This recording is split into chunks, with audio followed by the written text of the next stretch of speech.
annað ekki, þetta bara standard þýðing held ég. Já, takk.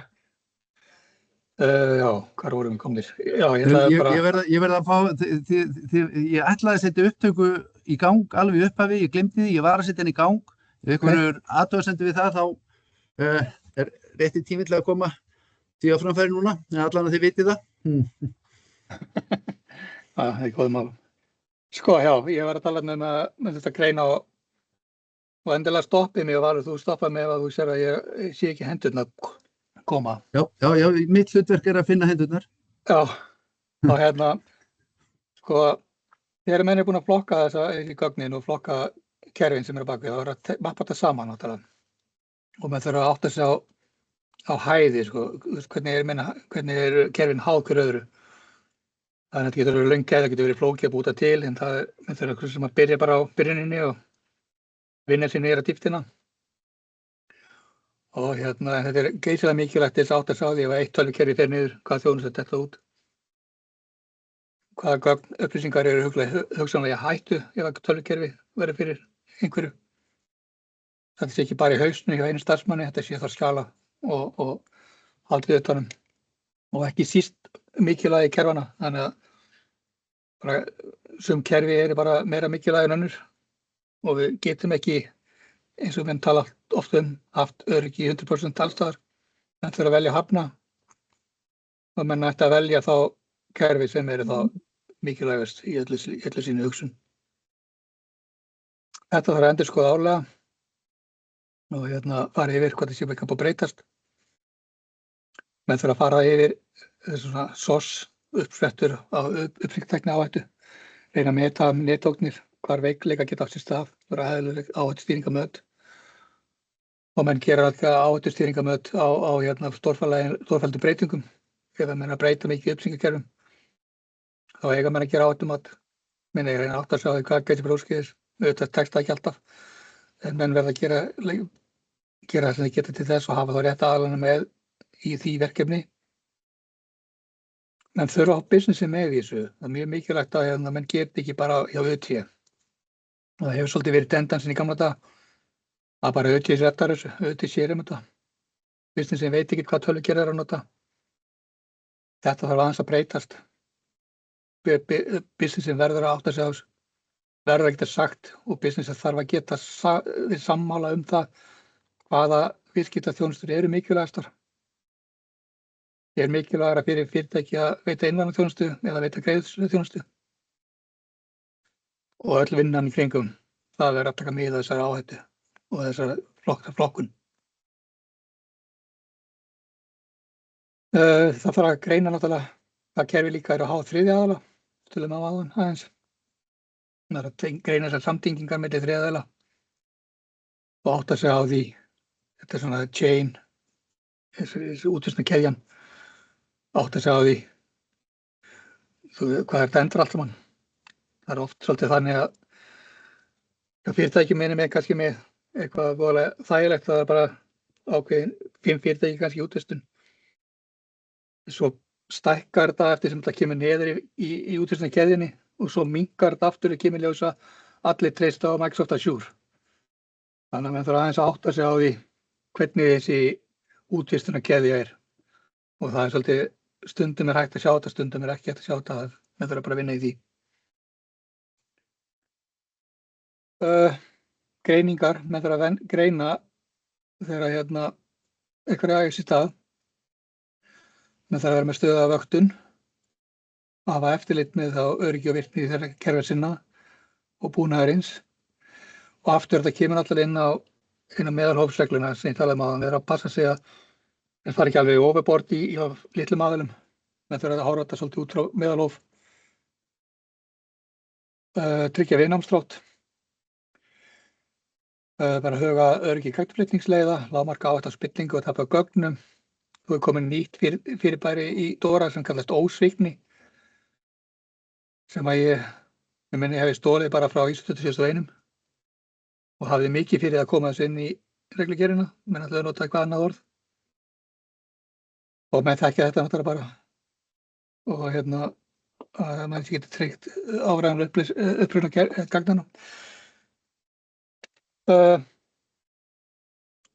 Já, smá stund sem ég fór í þessa glæru síðast, þannig að það er að rifja sumt upp. Í 10. greininni þá er talað að menn þarf að hafa að leita þess að greina atvik, átt að segja eitthvað átt sér stað. Ætti að hafa marglega stýringar, ekki treysta bara á einni leið, ég heldur bara stigmögnun, eitthvað berist inn logg sem berist eitthvað áfram sem heldur áfram og loksins vaknar einhver starfsmaður upp við það að eitthvað er að gerast og heldur þessu áfram. Það er þá þessi marglaga stýringu. Það þarf að skilgreina þá þessi viðverunarmörk, hvenær þarf að bregðast við og viðmælandi virkja og hefja viðbragðsferli. Og í DORA er almennt talað 2 stig í viðbragði. Það er þá viðbragðsáætlun upplýsingatæknisviðs sem gengur þá út á að koma tölvukerfinu bara upp aftur, hefja rekstur. Og það sem að upplýsingatæknimenn kannski þekkja minna til það er rekstrarsamfelluáætlunin sem felst þá í að halda bara reksturinn gangandi á meðan að menn eru að vinna við að koma upplýsingakerfinu upp aftur. Þannig að það er ýmislegt sem að fyrirtæki gert meðan það tölvukerfið er niðri. Menn geta komið upp einhverjum handvirkum leiðum eða bara upplýsa almenning eða upplýsa hagaðila og vinna á svona bak við tjöldin að halda öllu stabílu og meðan að tölvukerfið er að komast upp aftur. Og það er, fór ég aðeins undan mér, það er náttúrulega það sem við talaðum í viðbrögð undir 11. grein. En þau eru að hafa þessa helstæðu stefnu rekstrarsamfellu að halda businessum gangandi og menn þurfa að hafa viðbragðs- og endurreisnaráætlun í upplýsingatækni og fjarskiptatækni sem að kemur þá að koma tölvukerfunum upp. Þetta þarf að prófa reglulega, það þýðir ekki verið með áætlun sem er ekki prófuð. Það mun aldrei virka þegar á reynir. Menn verður að prófa þá sitt hvort lagi og saman, bæði viðbragðsáætlunum og rekstrarsamfelluáætlunum og leggja sig fram við að það reyna að líka sem best eftir að raunverulega atviki, hringja í þá aðili sem á að hringja í, segjum að atvik er ekki í gangi en við erum að prófa áætlunum okkar. Ég vildi bara sjá að ég næði tíðin. Til dæmis þegar á að hringja í reiknings- og bankana eða einhverja að virkilega hægt. Menn þarf að gera rekstra áhrifagreiningu, business impact analysis, þess að átta sig á því hvað gæti verið í hættu.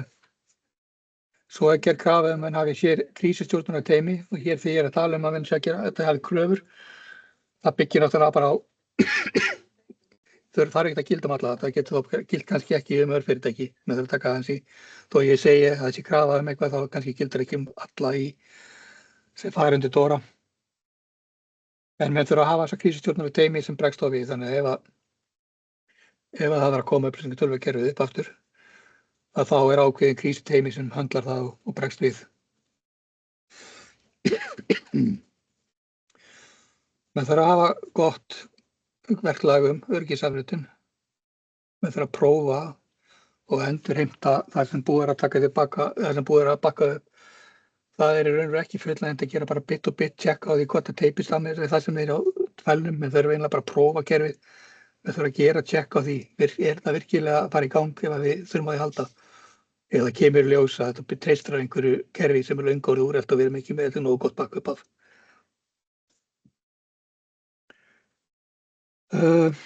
Já, það talaði að framkvæma svo nauðsynlegar athuganir til að tryggja áfram hæsta stig heilleika gagna. Það er sem sagt þegar búið er að endurheimta gögn að menn þá gangi úr skuggum að gögnin séu rétt sem búið er að sækja tilbaka með þessi ekki að fá tilbaka hálfköru gögn. Svona sem dæmi. Lærdómur og þróun. Menn þarf að safna náttúrulega upplýsingur hvað gerist og hvað átt sér stað og atvik sem að gera sér stað, netárásir og fleira og geta dregið lærdóm af þessum greiningum og þessum atvikum sem eiga sér stað og krótargreina atvik í botn. Að því er ekki að koma 2 vikum seinna og allar rótargreina lautin og það er að reyna að gera það strax. Menn þetta er allt fest í með hugum manna. Annars verður engin lærdómur, annars verður það bara gleymist. Og það þarf að upplýsa réttu hagaðana niðurstöðu á öllum þessum greiningum og atvikum sem eiga sér stað. Meðal annars stjórn. Það er sérstaklega talað um það að upplýsa stjórnina það sem átt sér stað. Menn þurfa að kortleggja þróun og upplýsingatækni áhættu. Já, kannski ekki tala sérstaklega mikið meira en það. Menn þurfa að vera með áætlun öryggismeðvitund eða vitund. Menn þurfa að fá þjálfun.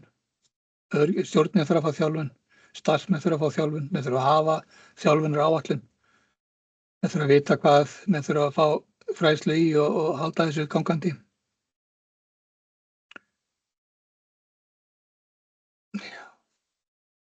Við færum okkur yfir í 14. grein, varðandi samskipti. Menn verða að hafa krísusamskipta áætlanir. Menn þurfa að vita hvernig menn ætla að upplýsa viðskiptavini og mótaðala og almenning og á ábyrgan hátt. Þannig að þið ekki að þegja atvik sem eiga sér stað, menn verða að tilkynna að eitthvað hafa átt sér stað ef það hefur einhver áhrif að viðkomandi aðila eða markaðinn.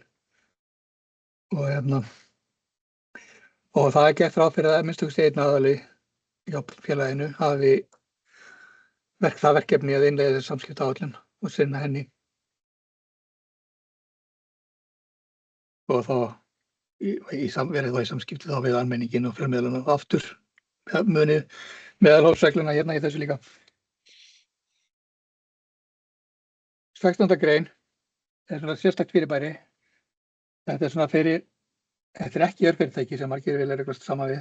Þetta er bara ákveðnir tilteknir aðilar sem eru tilgreindir í 1. málsgrein 16. greinar að þeir fá ákveðna undanþágu frá formlegheit við ákveðin skjalagerð. Og 16. grein er basically úrdráttur úr 5. til 15. grein. Þetta er svona samandregið efni og gert einfaldara fyrir mjög sértæk fyrirtæki. Og þetta er á sér litlu og ótengt verkefnafyrirtæki, greiðslustofnanir sem eru undanþegnar PSD2. Og á Íslandi þetta eru örfá fyrirtæki, eða bara kannski 3-4 fyrirtæki. Og það er líka ákveðin grein í varðandi lífeyrissjóði. Ákveðin lífeyrissjóðir geta fallið undir 16. grein þó þessi ekki tiltekið í 16. grein sjálfur að þeirra. Það er ekki til íslensk lífeyrissjóðir í DORA en þá er það bara tilgreint að lífeyrissjóðir sem hafa 100 félagsmenn og minna falla undir þessa einföldu grein. Færum okkur yfir í stoð 2, ef engar spurningar eru meiri stoð 1. Hér er talað atvikastjórnun og það farið bara mun ítarlegra þá í hvað þarf að gera varðandi atvikastjórnun. Að menn þurfa að hafa snembara viðvörun að vísa verklagsreglur til að bera kennsla á, rekja, skrá, flokka og draga tilka, dálka, ilka atvik og viðbrögð við atvikum. Það þarf tilkynning atvik til framkvæmdastjórnar og stjórnar. Skrá sérstaklega öll atvik í góðu kerfi sem sér skráningu, ekki mikið tínast að fara að halda gott yfirlit yfir þessi atvik. 18. grein er flokkun á þessum atvikum. Það þarf að flokka á samkvæmt ákveðin viðmið og þau eru samkvæmt þessari grein og það er þá bara viðmið sem kemur þá inn á sem er þá notuð varðandi tilkynningarnar sem er í 19. grein. Flestir aðilar á fjármálamarkaði þekkja tilkynningar þessum kölluðust áður frávik, nú kallast atvik. Þessar frávikatilkynningar voru sendar á grunni leyndra tilmæla 2019 og þessar tilkynningar hafa verið til staðar meira minna síðan 2012 minnir mig. Uppfærðist 2019 með tilkomin PSD2 og byggjast á gömlu byggðust á PSD2. DORA tilkynningarnar eru mjög sambærilegar við það sem var í PSD2 og en bara formið er öðruvísi en hugsunin eins. Áður fyrr þurftu menn að tilkynna til Certis sérstaklega, bæði til fjármálaeftirlitsins og Certis. Nú er það svo að menn tilkynna til fjármálaeftirlitsins og fjármálaeftirliti tilkynni til Certis. Og ég vil bara ítreka það að það er ekki þar með sagt að menn megi ekki tala við Certis í neyð. Það er þvert á móti ætlast til þess. Hér er bara að tala þessa skyldu tilkynningu atvik. Stóð 3, prófanir á viðnámsdrætti. Þetta skiptist eiginlega í tvennt. Það er svona basic prófanir og enhanced prófanir. Fyrstu greinarnar fjalla þá svona basic prófanir. Og hér er bara verið að tala þá að menn prófi þessa þætti sem þarna í 25. grein. Þetta er mjög langur listi og þetta er ekki ítarlegur listi. Og meðal annars hluti sem menn hafa kannski ekki þekkt áður fyrir eins og úttektar raunlega öryggi, kröfur það úttektar á frumkvóta, sviðsmyndatengdar prófanir, end-to-end prófanir. Og penetration testing. Þetta er mjög langur listi og menn ætlast til þess að menn sinni þessu í samræmi við þá áttu sniðmynd sem menn búa við. Ef menn útvista allt þá þarf þá ekki prófa neitt sjálfur, en hinn þarf að prófa það. Ef menn kaupa kerfið þá prófa menn ekki kerfið en þeir kannski prófa umgjörina. Þannig að það er svona, menn þarf að meta hvað þeir þurfa að prófa að búa til prófunar áætlun sem talað þarna í 24. greininni. Hún þarf að vera alhliða og traust og hún þarf að vera sem sagt að ná yfir allar þær prófanir sem að félagið þyrfti að framkvæma samkvæmt DORA. Þá er það bara í sigli bara kokkabók yfir þær prófanir og hvenær á að framkvæma hverja prófun. Svo er það síðast í þátturinn, það er þá þessar auknu prófanir sem kallast líka á ensku thread-led penetration testing sem er ekki nákvæmlega sama á TIBER. TIBER var aðlagt að DORA til þess að það gæti verið tól til að nota fyrir thread-led penetration testing og sem sagt Seðlabankinn er náttúrulega búinn að reka TIBER núna í nokkur ár. Það hefur verið valfrjálst. Margir bankar hafa tekið þátt í þessu að eigin ósk. Núna fyrir kerfislega mikilvæg bankana er þetta krafa og þeir þurfa að framkvæma þessar prófanir að 3 ára fresti eða oftar og geta beitt TIBER. Það er líka einhverjar undanþágur menn geta gert hlutina sjálfir. En almennt held ég ætlast til þess að menn reyna að nota TIBERinn sem hefur reynst bara mjög vel skilst mér í Evrópu. Færum okkur yfir á 4. stoð. Þá var þetta 3. aðaláhættan. Þetta er talið að vera með einn stærsta áhætta sem steðjar að bara fyrirtæki rekstri almennt. Menn hafa séð mörg dæmi koma upp þar sem einhverjum náðu að koma sér inn í framleiðslukerfi hjá einhverjum aðila sem selur íhluti í hugbúnað, smita þannig hugbúnað inn í gegnum einhvern library safn. Og hér er sem sagt viðleitni DORA til þess að reyna á utan um þetta. Og þar menn þá að skrá alla samningar sem menn eiga við 3. aðila. Og þessi skráningar vinna gengur út á að þetta snýst aðalega ekki svona einskiptis kaup eða einskiptis verkefni heldur meira eða regluleg verkefni sem búið að skrifa samningum eða þú kaupir hugbúnað sem með 12 mánaða uppfærslu samning. Að þetta sé skráð í það sem kallast upplýsingaskrá og er þá þetta enska ROI, Registry of Information. Og þetta er heilmikil vinna að fara yfir alla þá samninga sem við eiga og tryggja þessi í samræmi með DORA. DORA gerir mikla kröfur til samninga meðal annars exit strategy og aðgang að gögnum og fleira. Ekki ósvipað svo sem það sem var til staðar í útvistunarguideline en nú er þetta orðið þá í reglugerð. Og það verður að tryggja það að þetta sé í lagi. Þessa skýrslu er sendið hins vegar ári til Fjármálaeftirlitsins. Þessi skipti verður núna í ár 1. mars, styttist í fyrsta skilja á aðilum. Og við áfram sendum þetta til Evrópu og þetta er þá grunnurinn að því að búa til það sem kallast critical third party listan. Critical third parties eru þá stórir aðilar eins og Amazon, Microsoft, AWS og fleira sem eru þá veita ákveðna þjónustu sem að Evrópa treystir á. Og þessir aðilar verða þá undir eftirliti hjá það sem heitir Lead Overseer í Evrópu. Þetta er bara sérskrifstofa sem hefur eftirlit með þessum aðilum. Og það dregur þá þörfina fyrir minni aðila á Íslandi að hafa eftirlit með þeim.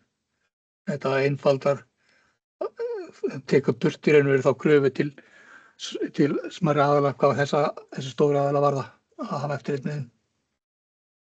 30. greinin þá samningsákvæðin sem ég talaði um áðan.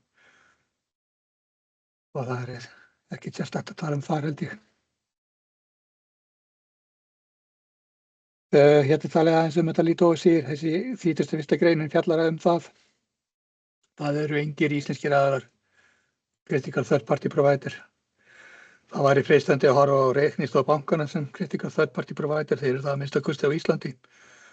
En þeir eru bara það litlir á Evrópumarkaði að þeir falla ekki hérna undir, geta ekki fallað hérna undir. Það komin listi, hann hefur verið auglýstur, þetta eru 19 fyrirtæki. Ég held að þessi aðgengilegur á vefsíðun okkar líka, Seðlabankans þar sem, og það sem að geta séð hverjir eru skilgreindir sem critical third party providers í ár og þá sá listi gæti breyst. Síðasta stoðin svolítið skemmtilega því leyti til að hún einfaldar aðalum svona miðla upplýsingum sín á milli. Sumir hafa verið svolítið smeykir við að miðla upplýsingum af hræðslu við að brjóta á persónuvernd eða brjóta á samkeppnislögum. Þetta að hluta til gert til þess að koma í veg fyrir það, til þess að útrýma slíkar hindranir. Það gerir náttúrulega ekki að þýðir ekki það að þú getur bara hunsað persónuvernd, en það aðeins auðveldara með að deila upplýsingum. Þetta lokaður hópur, skráningarskyldur hópur. Og menn eru bara hvattir til að kynna sér þetta. Á Íslandi það mætti líta svo á að surf væri slíkur vettvangur. En það er sem ekki komin engin bara skrási beint ennþá held ég. Þannig að það mætti líta á það þannig. Það maður lítar á NF Cert sem þannig vettvang líka. Ef einhver aðalar eru tengdir því NF Cert þá Nordic Financials Cert, samnorrænst Cert fyrir fjármálakerfið. Þetta var það sem ég vildi segja. Já, takk fyrir það. Einhverjar spurningar? Ég vonum það ekki verið of. Það er bara býsna góður gegnumgangur á þessu. Tek bara skjáinn aftur að vísu í stuttan tíma því að næstur ætlar Marínó G. Njálsson, ráðgjafi hjá Hörpunni á sviði upplýsingaöryggis, persónuverndar og áhættustjórnar að fara yfir Dora eins og við óskuðum eftir við hann og Dora með augum ráðgjafans. Og Marínó, þú tekur bara skjáinn og klárar ef að þú vilt bæta ykkur við kynninguna. Já, segðu mér það. Sérðu skjáinn minn? Já, ég sé skjáinn.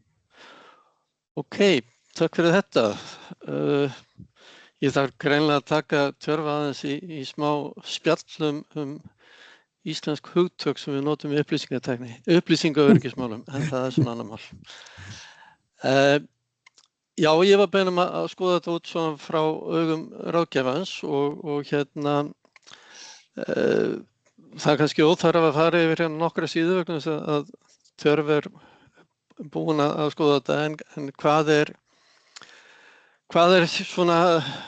þetta sem Dora sem við erum að tala um? Það er þetta stafræna rekstrarlega, þessi stafræni þetta viðnámsþrótt sem við þurfum að kljást við og hefur svona verið dálítið ofarlega. Dora á sig svo sem ákveðna forsögu og en þetta eru mikla kröfu sem er á fjármálafyrirtæki eða aðila á fjármálamarkaði. Og þetta eru öryggisstefnan á áhættumatið og lögin og reglugerðirnar og staðlar og til þess að sýna svona hvernig þessar kröfur eru að þá er nýleg starfsauglýsing frá fjármálafyrirtæki. Þetta er LSR og þarna var að vera auglýst eftir manni sem ágreinilega að hjálpa sjónum að bregðast við LSR og þetta er svona lítill galdramaður sem þarna á að koma eða Superman maður því að kröfurnar eru miklar og sem eru gerðar til þessa einstaklings og ég vona bara að sjónum takist að finna hann. Svona út frá öryggisráðgjöfinni að þá má segja að þetta sé svona þríþætt og Tjörvi talaði svo sem þetta síðasta hlýtinguna en við erum þetta með stjórnuna, hann byrjaði á því að tala stjórnarmenn og stjórnendur. og ég ætla að skoða það, ætla að vísu að hlaupa frekar hratt í gegnum flest atriði þar sé ekki að fara í hverja grein fyrir sig, heldur fjalla meira efnisþáttinn í heild. Almennt verklag það að við sinnum ákveðinni forvinnu sem það að tryggja kröfur séu tilgreindar, þannig að við þurfum að skoða einhvers staðar í upphafi hvað þetta sem við erum að fást við. Við þurfum að bera kennsl og ógnir og ákvarða stigmögnun áhættu, þannig að það svona kemur áhættumat kemur mjög snemma inn í myndina. Eftir það þá að velja þessi úrræði sem við þurfum að innleiða og óttur að segja það að Tjörfi hafi nú farið nokkuð ítarlega í gegnum margt af því. En hvað gerum við eftir það? Við þurfum að meðhöndla áhættuna, draga úr henni, færa hana til, forðast hana. Nú eftirstæða áhættu þurfum við að samþykkja og svo framvegis. En hvernig getum við nýtt staðlana í þetta? Það getur verið dálítið flókið því að ég ætla að nota ISO 27001 sem einhvers konar miðjustykki og hef svona í gegnum tíðina verið að vinna dálítið með alls konar regluverk og ég hef alltaf tekið þessar reglur í gegnum ISO 27001 og síðan frá 27001 til viðbúndar reynt að finna þá aðra staðla sem geta stutt við ISO 27001 vegna þess að oft ISO 27001 frekar einfaldur, hann getur verið hyggjastykkið en hann ekki með ítarlegar leiðbeiningar allt eða 27002 þá. Hérna tel ég 14 staðla sem gæti alveg haft á 30 sem hægt að nota í svona samþættingu á stjórnunarkerfi vegna þess að sami aðilinn hann þarf mögulega að innleiða mörg stjórnunarkerfi, það ekki bara ISO 27001, það ekki bara DORA og spurningin DORA, meira hvernig ætlum við að samlaga ISO 27001 DORA. Þannig að þessi stjórnunarkerfi geta verið mörg sem verið innleiða og þá kannski gott að geta átt að sjá því hvernig þau vinna saman. Reglum var breytt, við höfum verið með NIS1 og við vorum í gamla daga með reglur, fyrstu leiðbeinandi tilmæli eða voru leiðbeinandi tilmæli fjármálaeftirlitsins 2001. Númer 1 en eru núna orðin númer 1 2019. Þetta svona þetta gamla umhverfi sem menn voru að vinna með og þegar maður skoðaði þessi leiðbeinandi tilmæli á sínu tíma þá komst maður að því að þau voru unnin upp úr norskum tilmælum sem voru síðan unnin upp úr COVID. Þannig að við vorum með bandarísk tilmæli í gegnum Noreg komin til Íslands. En núna erum við komið með evrópsk tilmæli. Þetta eru tvö skjöl, það 2022-554 sem reglugerðin og 2022-256 sem tilskipunin. Og þegar þetta tvennt innleitt þá eru líka mikla breytingar á eldri tilskipunum. Þannig að fjármálafyrirtæki gætu þurft að skoða hvernig ýmsar aðrar reglugerðir hafa verið að breytast. Og þið stoppið mig bara ef hafið spurningar. Nú, það kemur svo sem engum óvart að ég hef greint megin viðfangsefnin á svipaðan hátt eins og Tjörfi. Það ábyrgð stjórna til ég vera og stjórnenda til ég vera einn þátt, áhættu stjórnunin og þá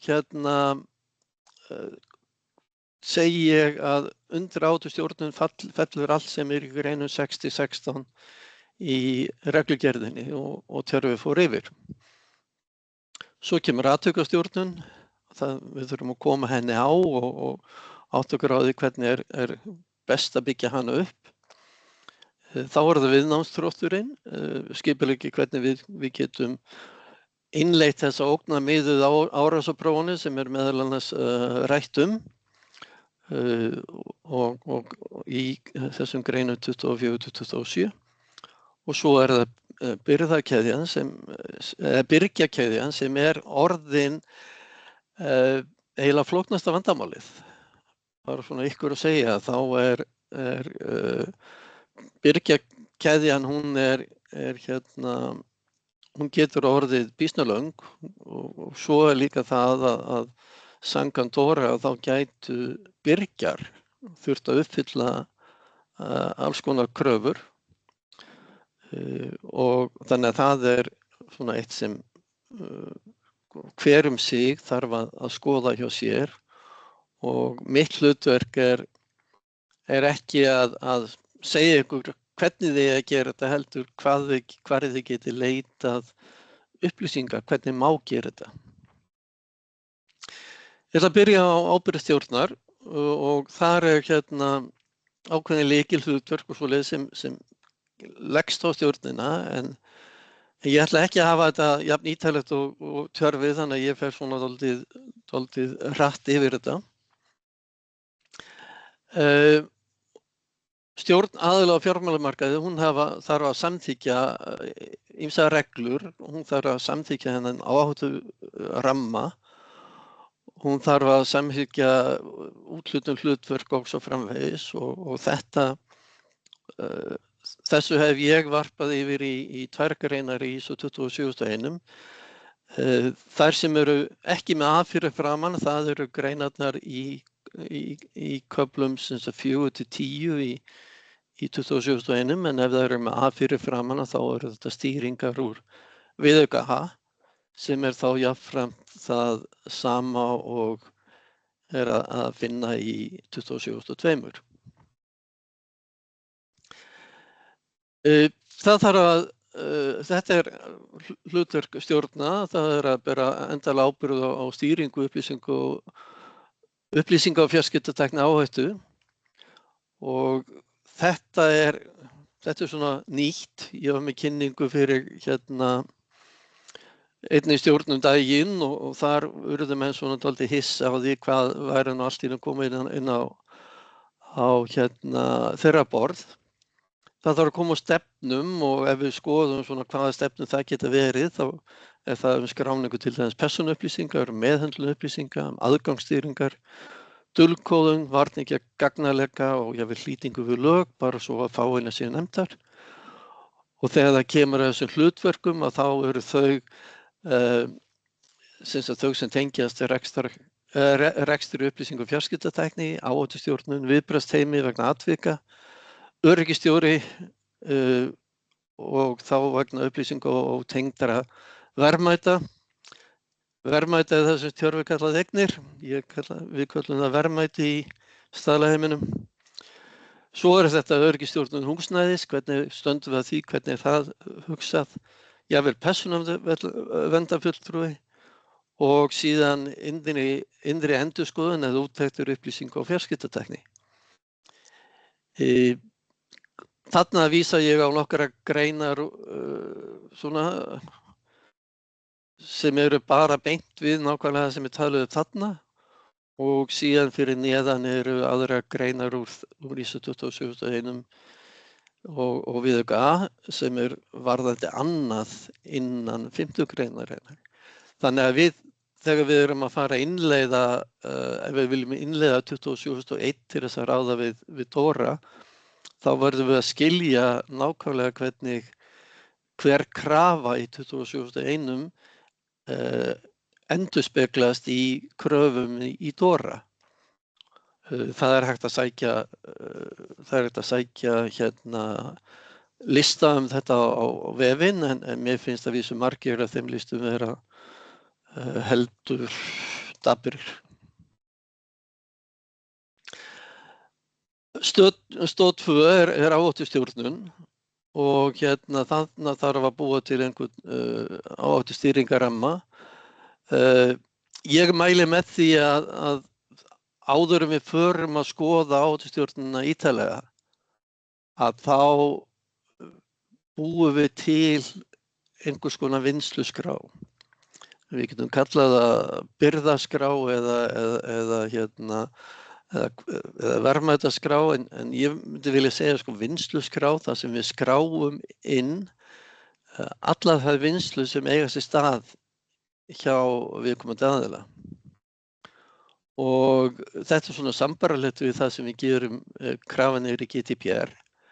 En af hverju að láta þetta stoppa bara með GDPR-kröfum þegar slík vinnsluskrá mun veita ykkur alveg gríðarlega mikilvægar upplýsingar það sem þið eru að vinna með.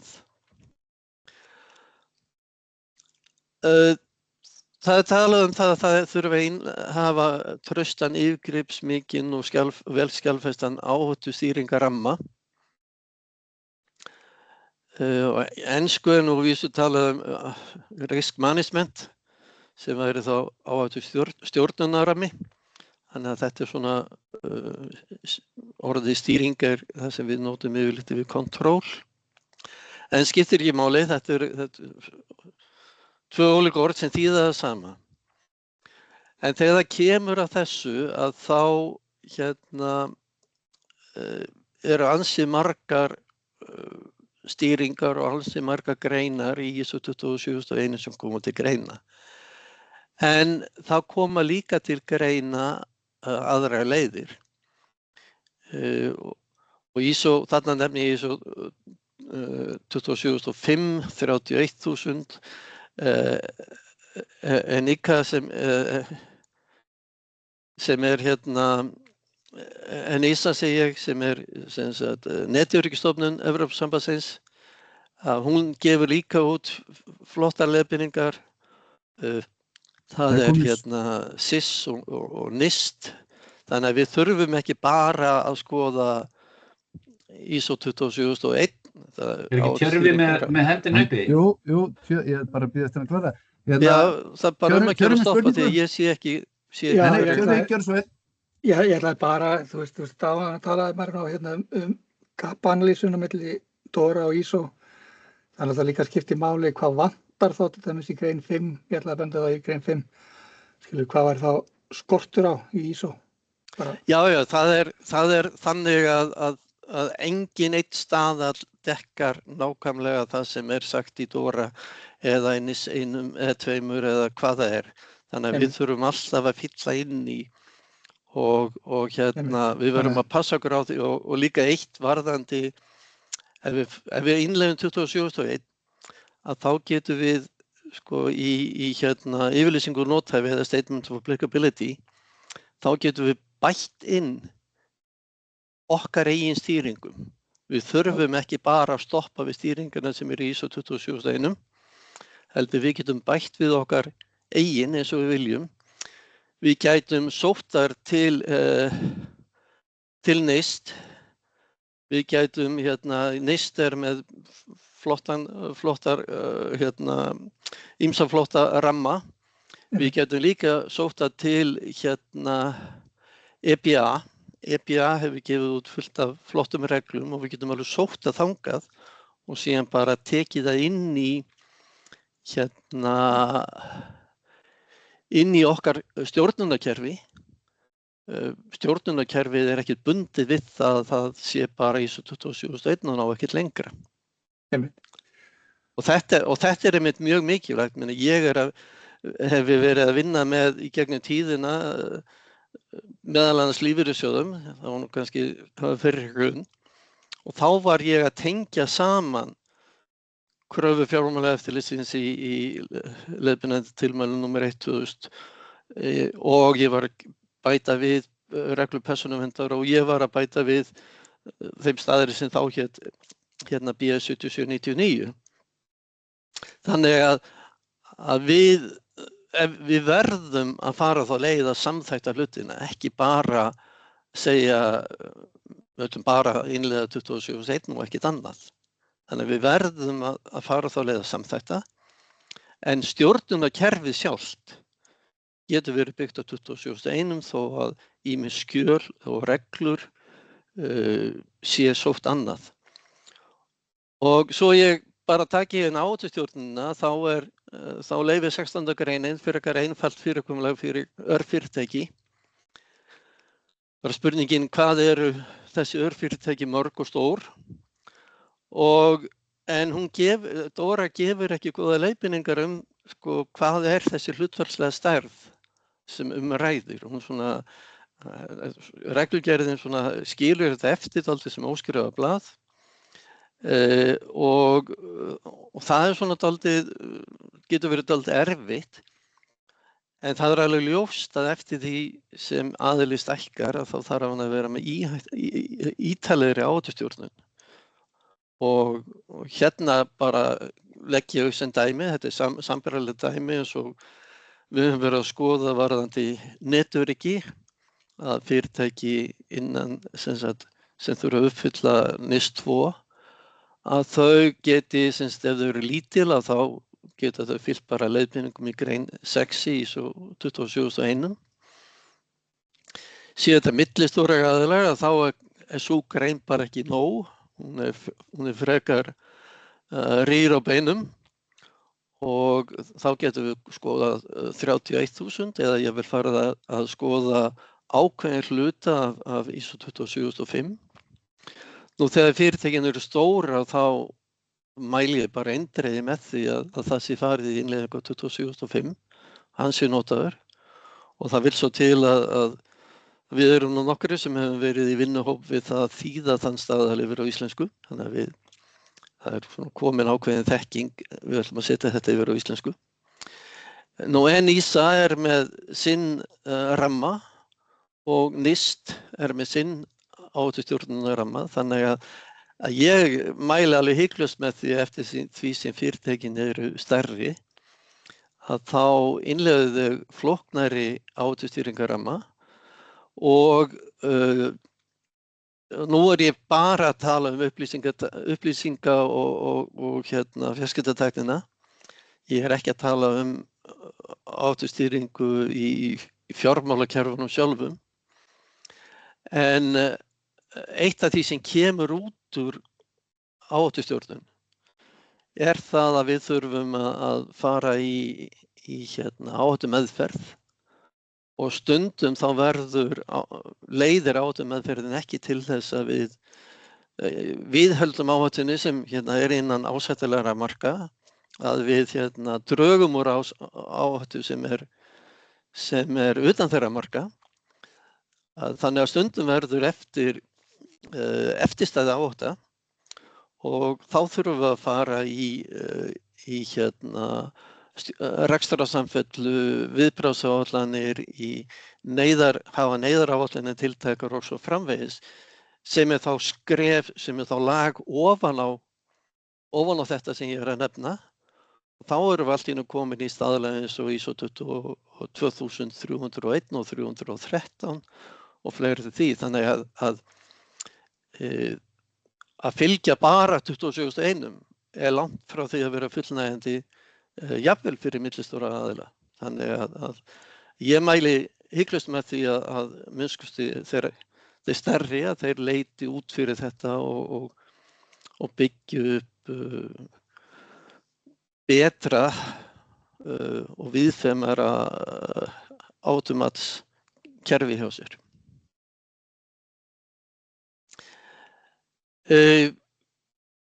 Þetta nú svona eiginlega bara copy-paste af því sem Tjörfi sagði áðan, en þetta nú það sem við þurfum að skoða. Við þurfum að hafa vel skilgreint að ég kalla það eignaskrá, þó það hætti nú að vera verðmætaskrá samkvæmt staðlinum. Við þurfum að bera kennsluógnir og veilur. Við þurfum að fylgjast með breytingum, og þar kannski einn stærsta áskorunin sem við erum með í dag, að í 27.1 erum við með grein sem heitir Threat Intelligence eða ógnagreining fyrir ekki, og svo það er grein 5.7, og síðan í 8.8 erum við með stjórnun og tækniveilum. Og þetta tvennt er gríðarlega stórt viðfangsefni fyrir fyrir alla þá sem að gæta að öryggi upplýsinga og fjarskiptatækni. Þarna talað það þarf að skilgreina hvað ásættanleg á þetta og hvernig við bregðumst við stigmögnun eins og ég nefndi áðan og svo framvegis. Nú, innan áhættustjórnunarinnar þá falla þessar greinar og ég ætla ekki að fara neitt frekar í þær. Tjörfi gerði það áðan og en þetta í mínum huga fellur allt undir áhættustjórnun. Atvikastjórnun er annað atriði sem menn þurfa að skoða og það krafan er að koma á og innleiða atvikastjórnunarferli og það þarf að vera samþætt vöktun, meðhöndlun og eftirfylgni og flokka atvik og þetta er allt mjög mikilvægt. Ég nefni þarna greinar í 27.1 og vil þá sérstaklega vekja athygli á 524 til 528 sem eru þær greinar sem fjalla sérstaklega þetta. Síðan það ISO 27035-röðin og fyrir þá sem ekki hafa kynnt sér hana og vilja virkilega byggja upp atvikastjórnunar ferli að þá eiginlega ekki hægt að komast hjá því að skoða þá staðlagröð. Bara svo við vitið, þetta eru fjórir partar og ég mæli með því sérstaklega þeir sem stærri eru að þeir skoði þetta og þó svo að leiðbeiningar í 27.1 í greinu 524 til 528 séu þokkalega ítarlegar að þá komist þið að því þegar þið farið að skoða 27.35 að það vantar rosalega mikið upp á. Nú í NIST CSF útgáfa 2.0 þá líka mikið rætt atvikastjórnun og svo þarna áhugaverður staðar sem ESC 62443 hluti 2 sem síðan skipt upp í fleiri en einn hluta. Þannig að þetta eitthvað sem ég tel að menn eigi að skoða og aftur örfyrirtæki hafa kannski einfalt fyrirkomulag, litlir aðilar nóg að fylgja stýringum 524 til 528 í 27.2 eða leiðbeiningunum sem þar koma fram og það skal tekið fram að þetta eru leiðbeiningar, þetta er ekki ákvæði, þetta er ekki skylda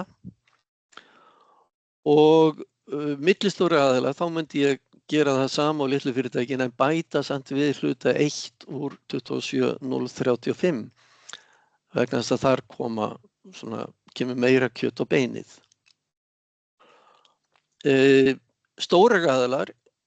Fyrir stóra aðila þá myndi ég ganga alla leið og innleiða bara alla staðlagröðina ISO 27035 og hugsanlega bara bæta við hinn og þessu úr frá NIST og ESC. Þannig að þetta svona hvernig ég myndi nálgast þetta og þetta þannig sem ég hef verið að nálgast þetta með þegar ég hef verið að aðstoða fyrirtæki. Og þetta bara kröfurnar, það einfaldlega þannig að kröfurnar í DORA eru þess eðlis að ISO 27001 bara ekki alltaf nóg.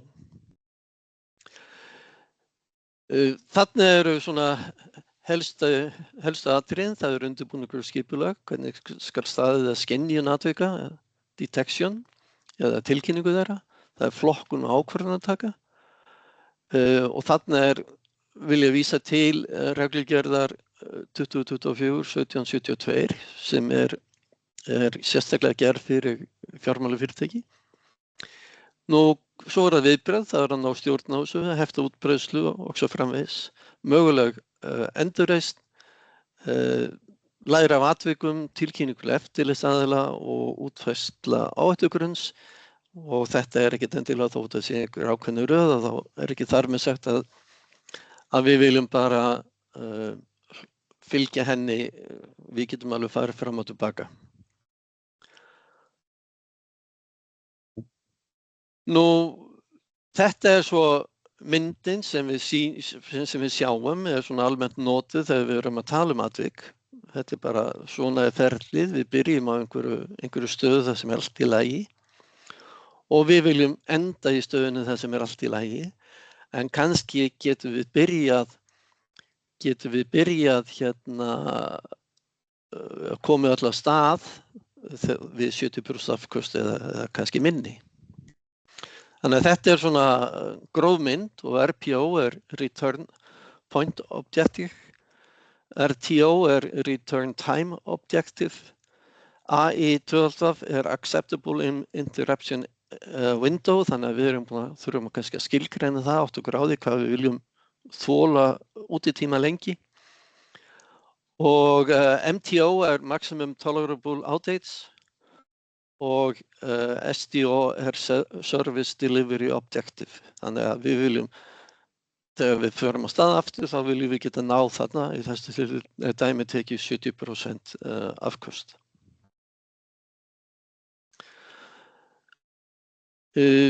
Fjórða stoðin viðnámsþrótturinn, það að framkvæma þessar prófanir. Reglugerðin segir það að það skuli útbúa prófunaráætlanir og framkvæma prófanir.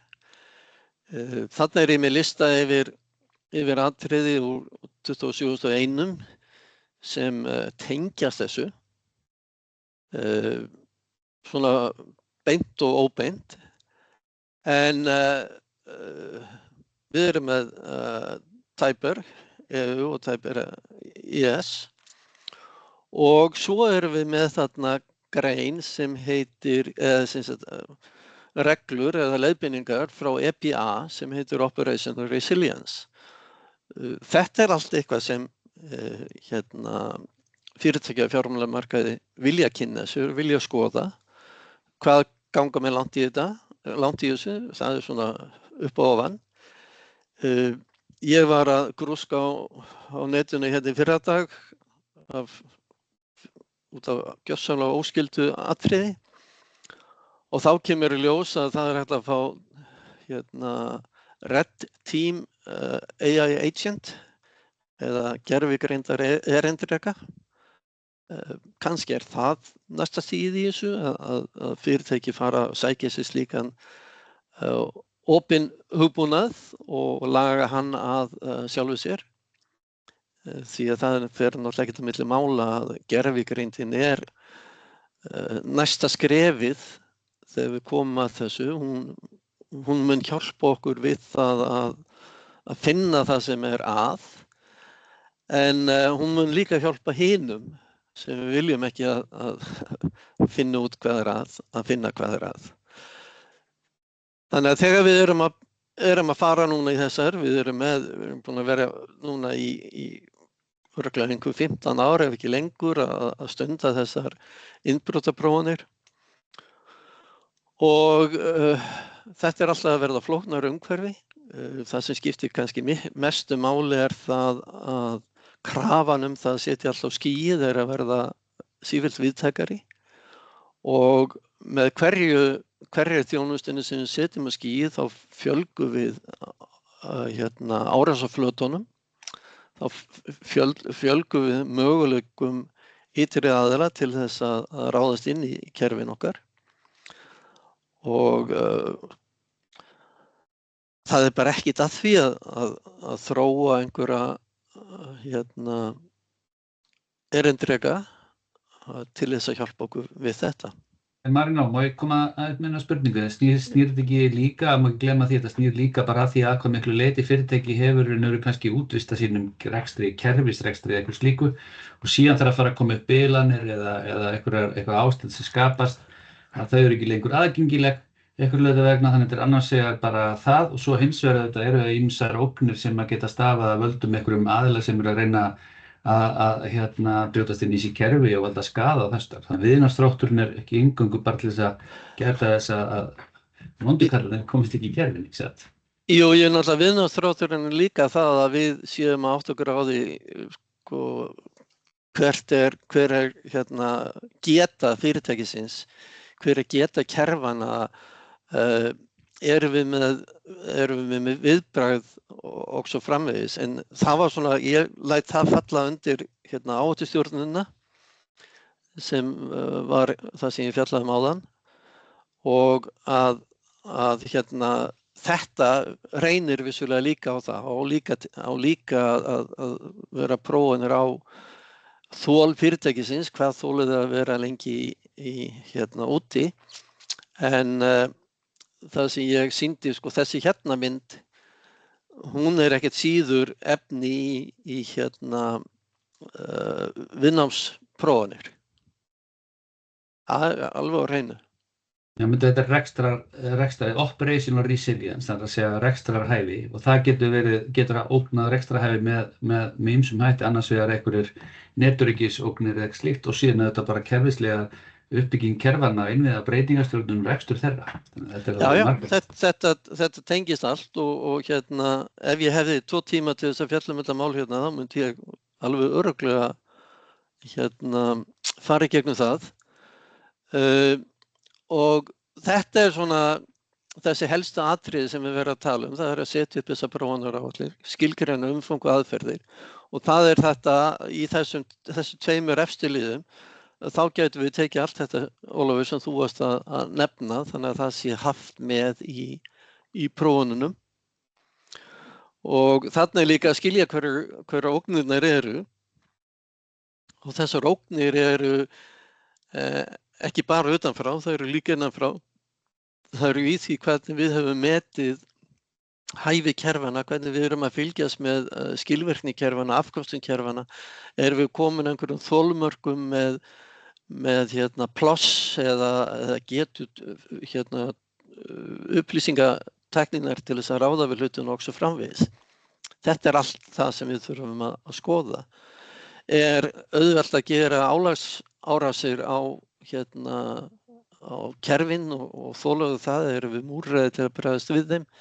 Þannig að í þessu þurfum við að fara í gegnum allt þetta en því miður ég held að Guðmundur sé farin að líta á klukkuna. Aðeins meira en aðeins. Já. Síðan það stjórnum þriðja aðila og þetta er svona atriði sem þurfum að hafa í huga og sko, Tjörfi nefndi ýmsa þætti þarna áðan og ég vil þá bara segja eru dæmi greinar og stýringar í ISO 27001 sem hægt var að styðjast við. Og þarna eru þá sérstaklega greinar 519 til 523. En aftur þá bendi ég á staðala sem eru utan við þetta, sem eru líka góðir og væri hægt að nota. Þannig að fyrir örfyrirtæki þá er það einfalt fyrirkomulag. Fyrir litla aðila væri það að innleiða stýringarnar í 519 til 523 eða já. Fyrir millistóra aðila þá myndi ég skoða hluta 1 og 2 í 27036 alveg örugglega. Og og fyrir stóra aðila þá myndi ég taka alla staðlaðröðina og skoða hana mjög vel og eða fylgja NIST.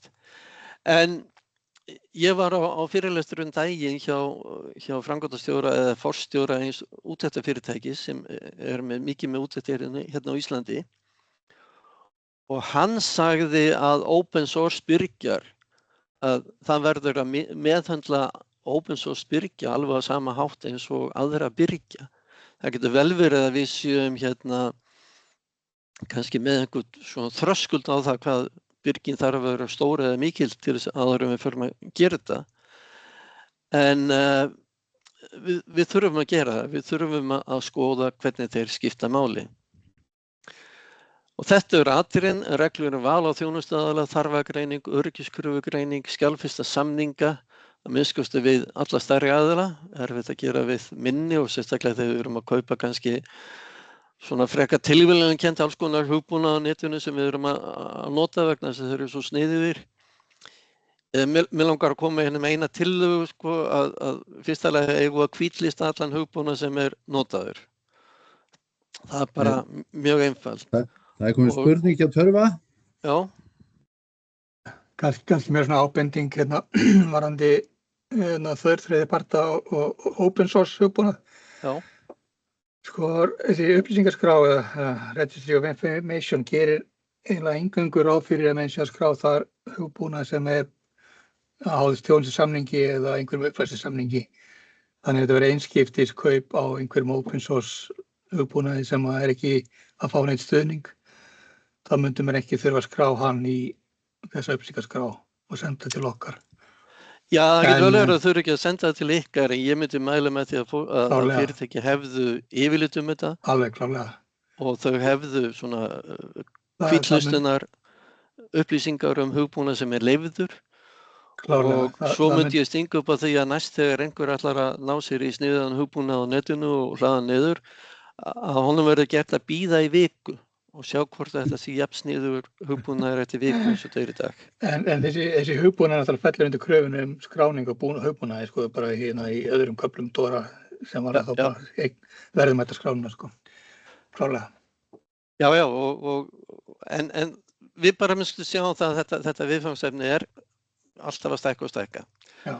Nú, hérna til viðbótar, þá þurfum við og þetta kannski stjórnin, hún þarf að framfylgja kröfum, hún þarf að veita sérstakar heimildir, mjög mikið. Nú, öryggisvitundin eitt af þessu stóru málum sem við þurfum að taka á, vöktunin líka, og þessi vöktun alltaf að verða flóknari og umfangsmeiri. Og til þess að vöktunin skili árangur þá þurfum við að setja þröskulda. Við verðum að skilja hverjir þeir þröskuldar eru sem á milli atburðar og atviks, það segja event og incident. Og síðan það þannig að netöryggi, DORA segir það sjálft, að menn þurfa að hafa vitund netöryggi sem samkvæmt NIS 2. Og þannig að þetta bara við erum ekkert endilega búnir þó við sem búin að innleiða DORA. Það fullt í NIS 2 sem við getum þurft að skoða. Hér dæmi svona þjálfunarefni og svo ætla ég bara að segja takk fyrir og afsaka ekki hafa lengi. Já, takk. En ef þið vilja hafa samband þá þarna símanúmer og netfang. Þú ert með nýjastu, nú verðið þið bara að taka ákvörðun. Tíminn, stopp sharing. Nú þið að taka ákvörðun það hvort að við svindlum á tíma eða stoppum. Við getum haft framhaldsfund ef að það áhugi fyrir því, en ég var með bara þessa hugleiðingu, eitthvað í þessu sem að við ættum að skoða áfram innan þessar annarar eða beggja þessara tækninefnda sem að þessu standa og ég eiginlega bara varpa boltanum bara beint í það. Ég var nú með eitthvað svona limskulega spurningar sem áttu að svara slædófi og eitthvað sliðis, ég ætla að reyna að halda tíma. Rétt upp hendi, sjáið þið eitthvað, þú veist, vinnustofu samþykkt, ég sé ekki, þú veist, út úr þessari, eru punktar hérna sem þið eru til í að deila með okkur á tjattinu eða eitthvað sem að ykkur finnst að eru duttu út úr þessum tveimur erindum sem í huga ykkar sem að ætti að halda áfram með og nefndirnar tækju það fyrir hvort að það sæju ástæðulega skilgreina verkefni ég sé að það enginn að skrifa neitt þannig að en þið missið af kúrsinum staðla 101 sko. En það var svona ef ég hefði fengið mikið af fólki sem að þekkti lítið til staðla þá var ég tilbúinn að segja fólki frá því að hvernig við innum í staðlaraði. Í þennan hóp sé ég enga ástæðu til þess að fara yfir það og staðlaga númerin sem ég var búinn að tína til eru öll komin fram. En þannig að ég held að við bara sláum punktinn við þetta nema þið séu með eitthvað, ég get leyft ykkur að njóta, sko, þess sem ég gerði, sko. Þetta er spurning, já. Má ég kannski bara aðeins benda bara á að því að þú veist, glærarnir sem að þú ert núna með Guðmundur eru gamlar og lélegar. Já, og eru til að senda mér það nýju.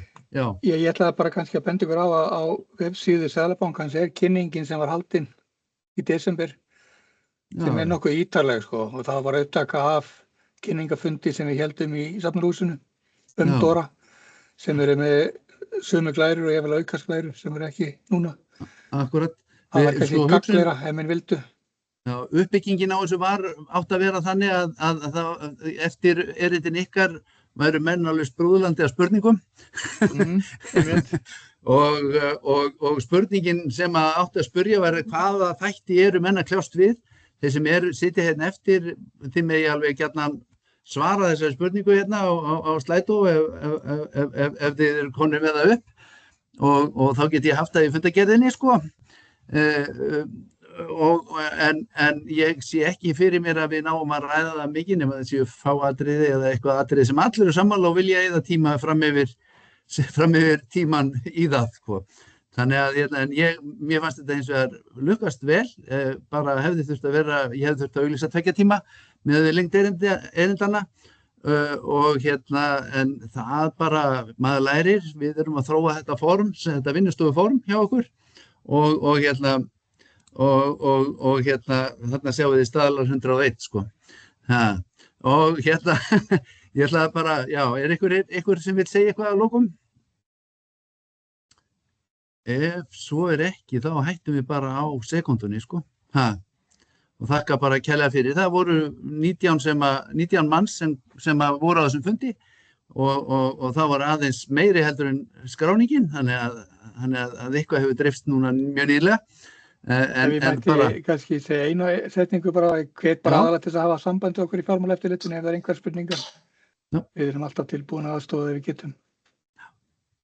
Mér langar að nefna það að ég bauð Seðlabankanum það að koma með svona kynningu til þeirra, það var afþakkað. Nú?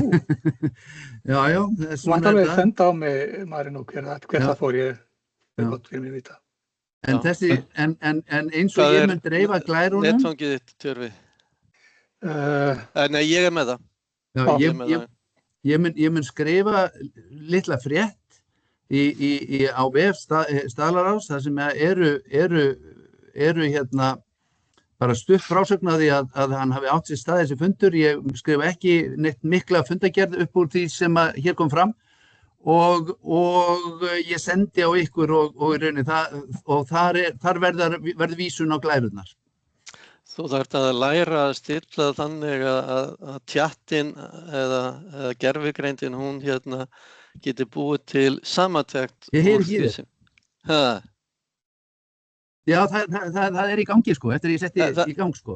En okay, þú veist, ég er ekki bara viss já, en ég get það, sko, en ég sé það ekki alveg, sko. Út úr þessu, þetta voru 2 kynningar, þannig að glærurnar standa held ég bestar til þess að segja frá því hvað fór fram, sko. En komum ég skal senda þér nýja glærur þá bara til öryggis, þannig að já, þakka ég kærlega fyrir það. Og þá bara segi ég bara þessari vinnustofu slítið og bara takk fyrir þáttökuna. Takk. Já, takk. Takk sem leiðis. Takk.